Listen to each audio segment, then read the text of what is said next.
So on day 5 of the 4th test at the Oval, India knocked over England for 210 runs and took an unassailable 2-1 lead in the series. And to talk about the game and day 5, we have with us today our guest, Saurav Chatterjee from Kolkata, who has experience working in the sports industry for nearly 2.5 decades. So we're going to talk about this Indian victory on today's volume of CRIQAZI Diaries. Have a look at that, smiles up, oh, it's nearly taken someone out in the stands. That was a flat six right under the stand there, the George Giffen stand, up into the members, and it went like a rocket. Well, wicket 24. So welcome to the show once again, Saurav. It's always a pleasure to have you. Many congratulations on the victory. How are you feeling? Great. Super day of cricket and test cricket at its best. The match was seesawing all the way till the end, and it was just the second session after lunch that things changed and the pendulum swung in India's favour. But till then, it was an extremely entertaining and absorbing test match. Absolutely agreed. And given that India received a drubbing in the previous test at the hands of England and then started this test quite poorly, they even conceded a lead of 99, but then to come back from there in the fashion that they did, that takes a lot of character. So my question is, what do you make of this Indian victory and what does it mean for Indian cricket as a whole, as they have now taken an unassailable 2-1 lead in the series? I think if there's one characteristic that this Indian team has, it's that they never give up.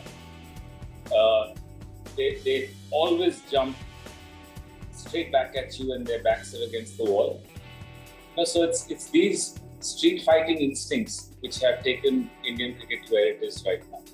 They always had talent, but I think it's just that this aggression and this ability to fight back, even in tough situations, is what sets them apart. Okay, so Jasprit Bumrah is quite rightly rated as one of the top 3 pacers in the world.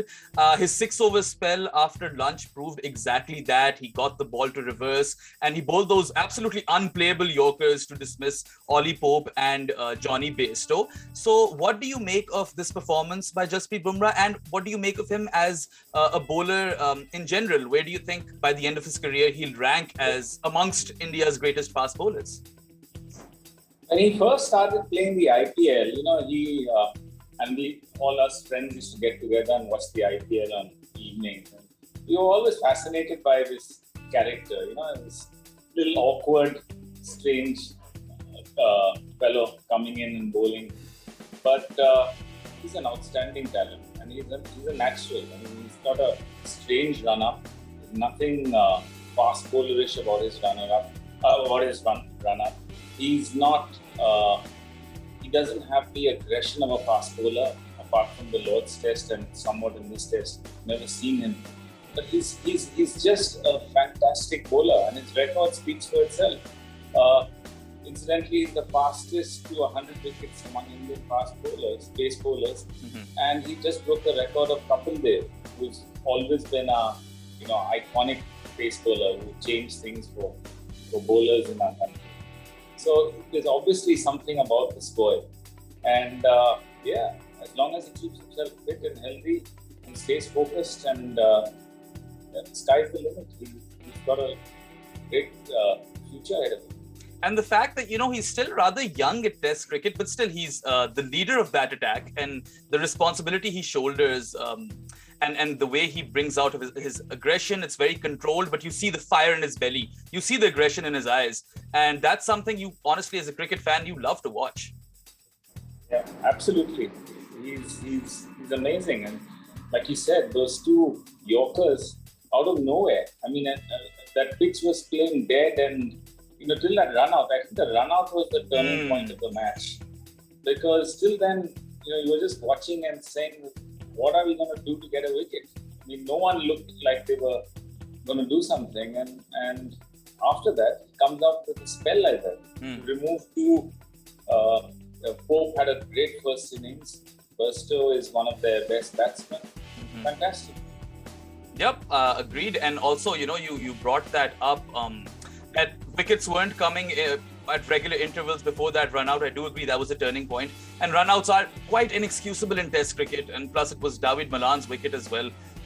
Anyway, we also mentioned about that spell after lunch. So, barring Mohammad Siraj, all of India's bowlers, they pitched in on the final day. And then in particular, that 6-over spell after lunch by Bumrah, and then those 4 wickets in quick succession that they got after lunch. I think that's where India completely seized the game. So, skill-wise and hunger-wise, where do you reckon this attack ranks for India in their history? Is this the best attack they've ever had? Probably. Come to think of it, Shami is not playing, Ishant is not playing, and Ashwin, of course, is not playing. So, and still we are getting 20 wickets every match that we are playing. So there's something we are doing right. It's a terrific balance, and even Shardul coming in, he's the man with the golden arm in this side. So it's a very balanced attack, and everyone bringing different skills to the table. So yes, we got fantastic spinners and we got a great pace attack. And in the past, we've known India to always attack through spin, but it's the fast bowlers, very rightly pointed out by you, that have been winning India games, especially overseas. So considering that and the fact that they have so many options and combinations at their disposal, do you think this is the most multi-dimensional attack India have had in Test cricket? Perhaps, yes. I can't. I mean, Umesh Yadav was a great, pleasant surprise because he's never. We've always expected a lot from him in Australia and South Africa because he was the pacey one. I mean, in his earlier days, he was the quickest amongst the bowlers.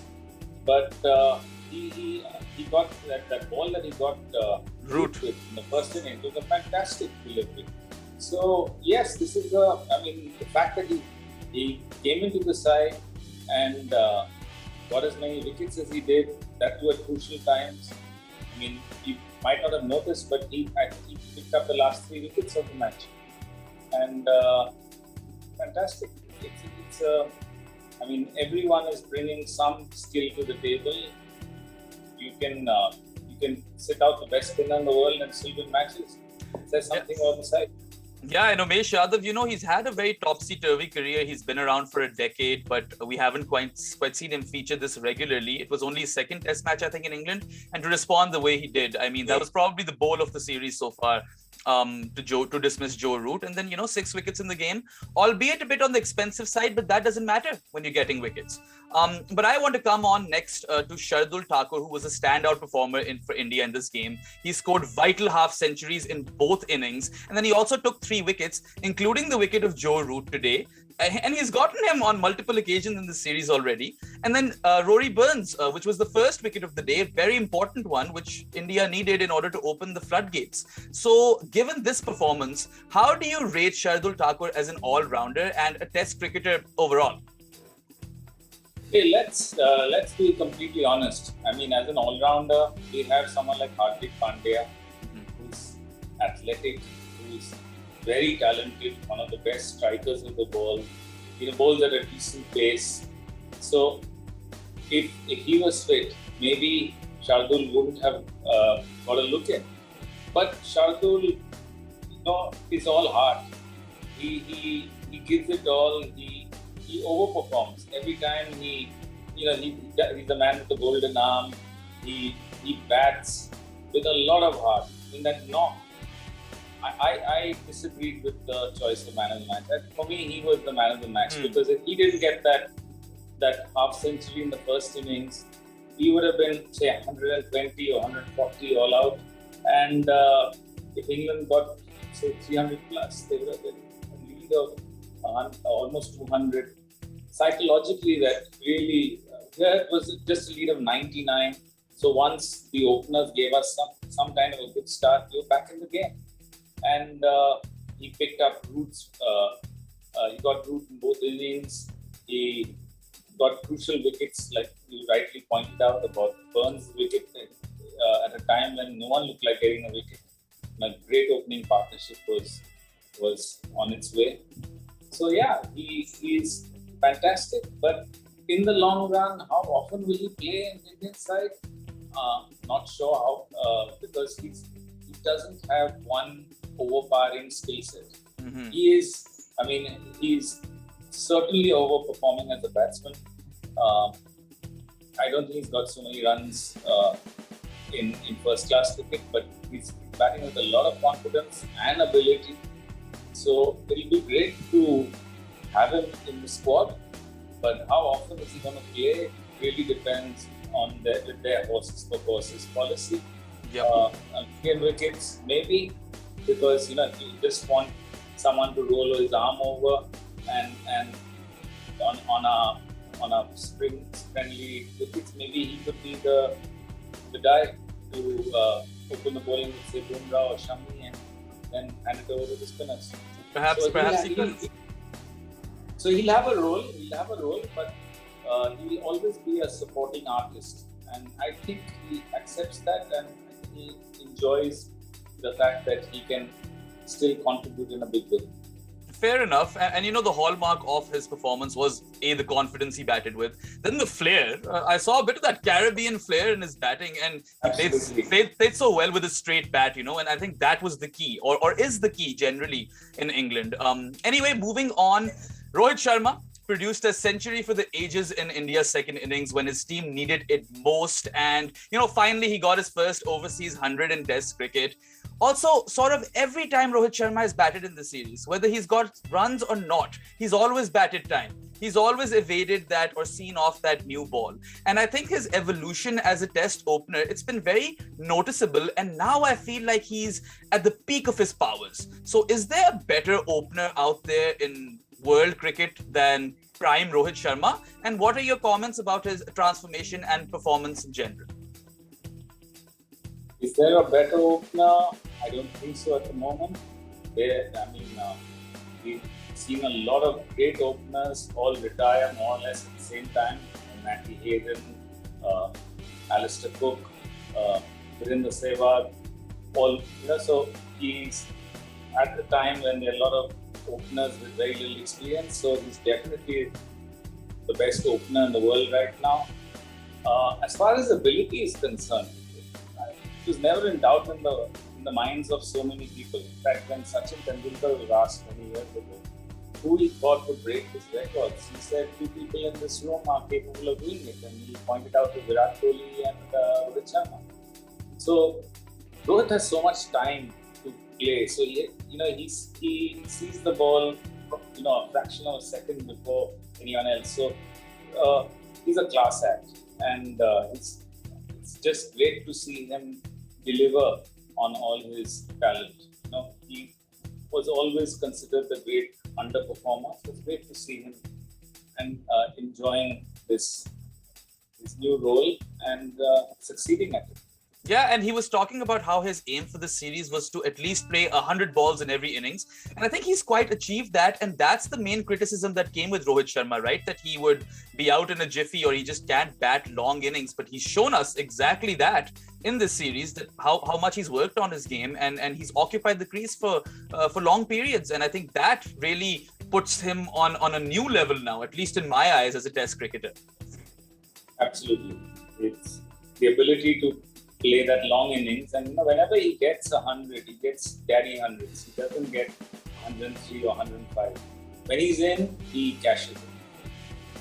On to India's other opener, KL Rahul. Considering how well he's performed for India this series, and the fact that he was actually not set to open at all, he got that role as in a matter of happenchance because Mayank Agarwal got hit in the head and he got concussed. So how impressed have you been with KL Rahul, and do you think that once fit, Mayank or Gill will replace him, or has he now cemented his place as Test opener in this side? If you talk to people who follow a lot of Indian cricket, and someone like Gundappa Vishwanath has sung his praises. KL has always been a class act.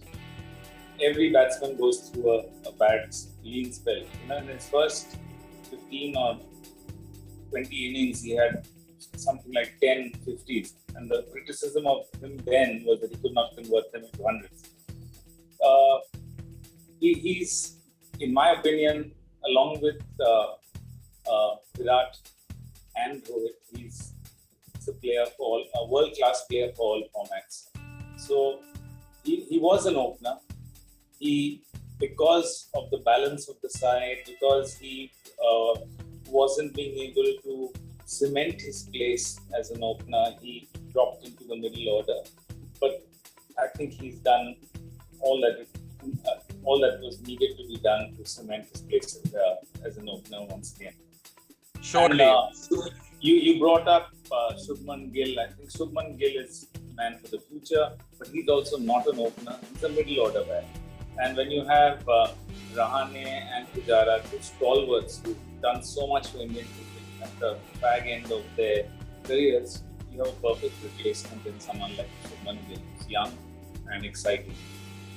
Fair enough. On to Rishabh Pant. Now, Pant has been criticized a lot recently for his ultra-aggressive approach in Test cricket. I have been one of those critics. I think when he comes out and goes all berserk, gung-ho, that's not always the need of the hour, and he needs to learn how to grind it out. And in this Test match, his knock of 50 was off 106 deliveries in the second innings, a very crucial knock. And also, it was a really measured one. You saw aggression, but you saw controlled aggression. So do you think that this is a turning point in Rishabh's career? And what are your expectations from him as a Test cricketer in the long run? I don't know. I have an odd view on this. I think Rishabh is your X factor. You know, when in Australia, when he came out to bat and took on the bowling and smashed it around the park, that changed the game. If those are his natural instincts, and I think the team management deserves a lot of credit for keeping their faith in him, because he's a match winner, and you can't make a talent like Rishabh into a different kind of player. So yes, I think because he's hungry for success, because he's such a passionate cricketer, he wants to do something with the team. He was very determined to score. But having said that, I think he should never curb his natural instincts. That's the way he plays, a bit like a Sehwag. And because of these talents that he has, he's kept, in my opinion, the best wicketkeeper in the world out of the side. And Ridhiman Saha is the first to acknowledge that Rishabh is a match winner and deserves his slot in the side. So, yes, it could be the change in the way the Rishabh approaches every innings, but 7 out of 10 times he should bat like how Rishabh bats. All right then. Another man or player who was under heavy criticism was Cheteshwar Pujara for his lack of runs and miserly strike rate. But in this game, however, in the second innings, he scored a very attractive knock of 61 at a good strike rate. It was almost at a strike rate of 50. And then we also saw him improvising very often with the ramp shots and everything. So do you think that Pujara has exercised his demons now and he's rejuvenated his Test career? Are we going to see a more aggressive, or not aggressive, but a Cheteshwar Pujara in Test cricket who plays with more intent in the future? Or do you think that this was just a one-off? I think he realized that because he was slightly out of form, that he was putting a little pressure on the middle order, because he wasn't scoring as heavily as we all used to seeing him. But all the criticism directed towards Pujara is so unfair. Here's a man who's been our wall, who's been our rock, and he's done so much for us. In Australia, if you ask the Australians, they'll even tell you that Pujara was the man who won them that series. But hopefully he's also realized that this young Indian team needs him to continue being the rock, but if he's probably, as the years go on, he's probably more capable of falling to that delivery that he wasn't falling to before. And if he's only got 10 runs to his name or 15 runs to his name after 100 balls, he's not doing that much of a service to the side. And this side is a side in a hurry. So whether it's scoring runs or taking wickets or, affecting a run out. He's got his role to play, but I think he's trying to adjust that role. Yep, I think so too. He's maybe re-finding himself, I think that's what he's going through. Reinventing himself, that's the right word. And I mean, I think he's definitely silenced his critics now. Even if he hasn't gotten 100 since 2019, these were crucial knocks. Even in the previous test, I thought his 91 was an important one. It gave India some hope. And in this one, I think that 61 was in a partnership of around 153 with Rohit Sharma, and that set India up. So, I mean, absolutely. I think Pujara definitely deserves credit. But in the midst of this historic Indian win, Saurav, Ajinkya Rahane finds himself in extremely hot waters, considering he was only able to score 14 runs across 2 innings in this test match on the flattest of tracks. And then in 2021, he's played 11 tests and he averages 19.57, which does not make for good reading at all. His overall career test average has now dipped below 40 for the first time since 2015. And we also saw Virat Kohli maybe protecting him in this game by elevating Jadeja up the order ahead of him, which is a ploy that I personally did not understand, because Jadeja, in my opinion, is one of the best lower order batsmen in the world as far as consistency goes. So your take on those weird tactics and whether you think that the time is finally up for Ajinkya Rahane or not. Like I told you the last time we met, I'm a big fan of Rahane. I think he's fantastic. He's a great servant of Indian cricket. The way he carries himself, the way he led in Australia, fantastic guy. But yes, if bowlers are allowed to be dropped or make way for others because of the conditions or because of the situation, I think it's time that Rahane got a break. Hopefully he'll be back because he's a class act. But if we are going to play with 5 batsmen, I mean, they're almost force-feeding Jadeja into this side because we are counting on a failure from the middle order. You can't. I thought our team is far more positive, and our approach is far more positive in so many other aspects. So yes, he's been protected, rightfully so. But I guess it's time to give him a break. Bring in probably Surya Kumar Yadav or even Hanuma Vihari, who's never let the side down, and then see how it goes. Fair enough. I share that same opinion. Saurav, we were critical about Kohli not playing Ashwin at all in this series, and particularly like in this test match, Oval Test match, Ashwin's home ground, plays for Surrey. He's been so successful over here. But in hindsight, Jadeja did quite a good job. He was a handful on day 5. He bowled a ripper to dismiss Haseeb Hameed, and he consistently was able to extract turn and bounce off the rough. So, considering all of that, do you agree in hindsight with Kohli's selection, or do you still think that Ashwin should have played or should play? If Ashwin was playing, we might have finished the match yesterday.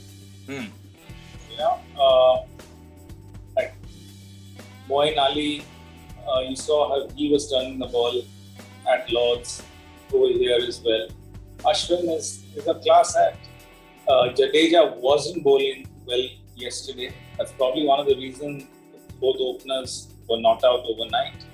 He bowled quite a few full tosses. He wasn't himself, and the commentators were also saying that Jadeja is not up to the mark. And so yes, let's not forget that this Indian side is an extremely strong side, and if there's ever a time to beat England, it's now. Without Stokes, without Archer, without Wood, without Butler, they're not the same side. Agreed. So we can't, yes, Ashwin was not needed, but which team in the world leaves out one of their best players for no apparent reason or you're trying to say that you're balancing the side?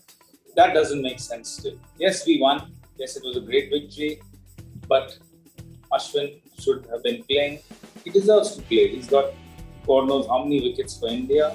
He's our best spinner. There's no reason. He's got 5 test hundreds. There's no reason why he shouldn't have played.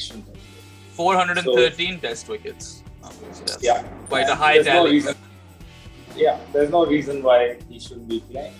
but you can't say that just because we won that this is justified or whatever. If I were Ashwin, I'd be upset. That brings me to my next question, actually. India did end up on the winning side in this test match, but what changes, if any, would you make to the side for the fifth test at Old Trafford? I think we're all playing this fantasy game of who's going to play for India, but at the end of the day, I think it's the team management that decides, and they all seem to be disappointed every time. But it's just the talent and the that fighting instinct of the team that gets us over the line. But does that mean that you keep weakening your side or not playing your full strength? So I don't agree that we should. When you're on top, you should just play your best side. I guess. Shardul has done everything in this match. He's scored runs, he's taken wickets at crucial times. But you keep Mohammad Shami out. If Mohammad Shami was playing, would he have not been Would he have not been playing this match? He's another world-class bowler. So I would. I'm not sure if Jadeja is still our best spinner, and if they're going to try and force feed him as a fifth, a number 5 batsman, then that's another issue. But Ashwin could be given a chance at Old Trafford instead of Jadeja, and I think one of the basemen might have to make way for Shami. It's a really tough call. You don't upset a winning combination. Rahane would also need to make way, but which team makes 3 changes after winning a test match? Exactly. It's a tough call. It's a tough call. It's a good call for a good situation for a team to be in it, but it's a tough call to make.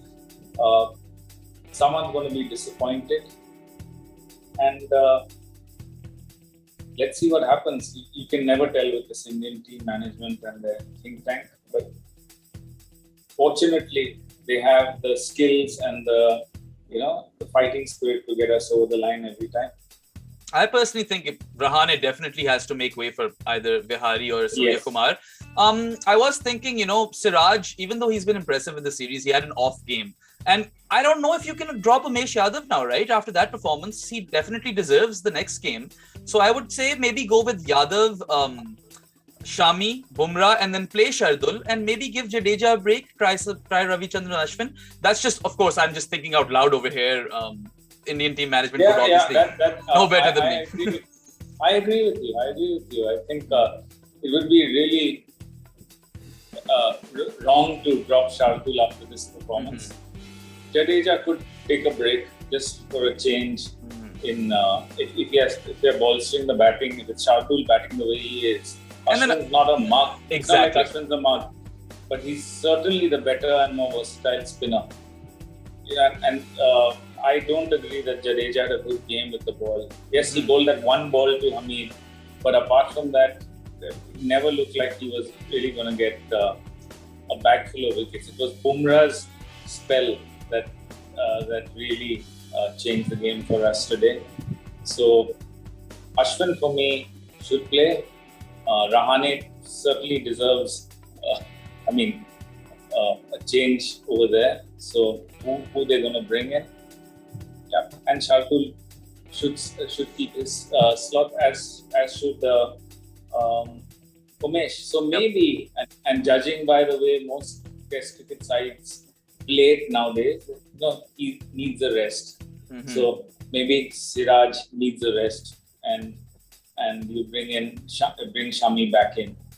Yep, I agree with those changes. And Umesh Yadav too, I thought he was pretty good with the bat. He gave India a lot of crucial runs in this game as well. So if you have Shardul, Ashwin and Umesh, then it's okay. And Shami also, he can hit quite a long ball. So Bumrah as well is getting runs. So I think that's already a pretty deep batting lineup. I don't think they should be quite afraid to do that. But let's see what they end up doing. Last question, Saurav. India in their history have won 3 Test series in England: 1971, 1986, and then 2007. Are they set to make that 4 in 2021? Definitely looks that way. Do you remember my prediction after 3-1? After last 3-1? I'll stick to that. I think this team is playing well. Someone's always putting his hand up and stepping up to the mark. And like I said earlier, this is not the best English side. And if you can't beat them now, you never will. So I'm still backing our team to win the last test and go up 3-1. Yeah, I think that's quite a safe prediction at this point. And I mean, pound for pound, man for man, India are the better team over here. England are quite weakened by the loss of so many of their players. They don't have Stokes, Archer, Mark Wood, Joss Butler, as you mentioned. So yeah, I think that India are looking good, but you never know. Old Trafford is Jimmy Anderson's home ground, and he will be hungry. So let's see. I expect some competitive cricket to come our way, but let's see. I'll also, just for competition with you, I'll stick to my 2-2 prediction as well, even though my mind is now telling me 3-1, but I'll stick to my original prediction. But anyway, Saurav, absolute pleasure to have you once again. It's an honor for me. Thank you so much for taking out the time. It's been a pleasure, and I might even get to see a bit of the Old Trafford test. So maybe we can have a chat later. Absolutely. I would love to take you on if you're in England covering the game. But perfect. Okay, that's a wrap, guys, for volume 40. If you enjoyed this video, please like, share and subscribe. And don't forget to hit that bell icon in order to be notified about my latest videos. That's a wrap for now. I'll catch you guys later. Kazi off the mic. Have a look at that. Miles up. Oh, it's nearly taken someone out in the stands. That was a flat 6 right under the stand there, the George Giffen stand, up into the members.